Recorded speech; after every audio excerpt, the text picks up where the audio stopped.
High, আমি পাখি। আমি ঠিক করেছি ১ বছরের মধ্যে নিজেকে নিজের টাকায় একটা ফোন গিফট করব। সেটাও আবার কন্টেন্ট ক্রিয়েশন করে। আজ সেই চ্যালেঞ্জেরই আমার ৭ নম্বর দিন। তো কাল গিয়েছিলাম দক্ষিণেশ্বরে। থেকে বাসে উঠে আমরা চলে গিয়েছিলাম একেবারে দক্ষিণেশ্বরের মন্দিরে। তো মন্দিরে গিয়ে ভালো করে পুজো দিয়ে তারপর সেখান থেকে আমরা চলে গিয়েছিলাম আদ্যাপীঠে। আর দক্ষিণেশ্বরের মন্দির থেকে আদ্যাপীঠের দূরত্ব খুব একটা বেশি না। আর আমরা আগে থেকেই ঠিক করে রেখেছিলাম যে আদ্যাপীঠে গিয়ে আমরা ওখানে ভোগ খাবো। তো তার জন্য এখানে লাইন দিয়ে কুপন কাটা হচ্ছে। তো তারপর কুপন কেটে আমরা এখানে বসে পড়েছিলাম খেতে। আর খাবারে কী কী ছিল সেটাই চলো তোমাদের সাথে শেয়ার করি।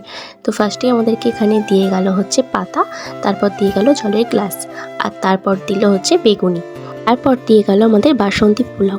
আর পোলাও খেতে তো আমার এমনিই ভালো লাগে, তারপর সেটা যদি হয় প্রসাদ তাহলে তো আর কোনো কথাই নেই। আর তারপর বাসন্তী পোলাওটা খাওয়া শেষ করার পর চলে আসলো গরম গরম ভাত। আর ভাতের সাথে তারপর এলো ফুলকপি আলু দিয়ে একটা তরকারি, তারপর এলো ডাল।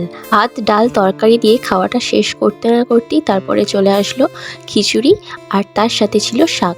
এটা ছিল পালং শাক। আর সত্যি বলতে খিচুড়িটা খেতে কিন্তু দারুণ ছিল। প্রত্যেকটা খাবার কিন্তু ভীষণ গরম ছিল, তো হাত দিতেই পারছিলাম না প্রথমে। তো তারপর খিচুড়ি আর শাকটা খাওয়ার পর এলো চাটনি, এটা টমেটোর চাটনি ছিল, আর শেষে এলো পায়েস। তো আজকে আমার এই ভিডিওটা তোমাদের কেমন লাগলো অবশ্যই কিন্তু কমেন্ট করে জানিও।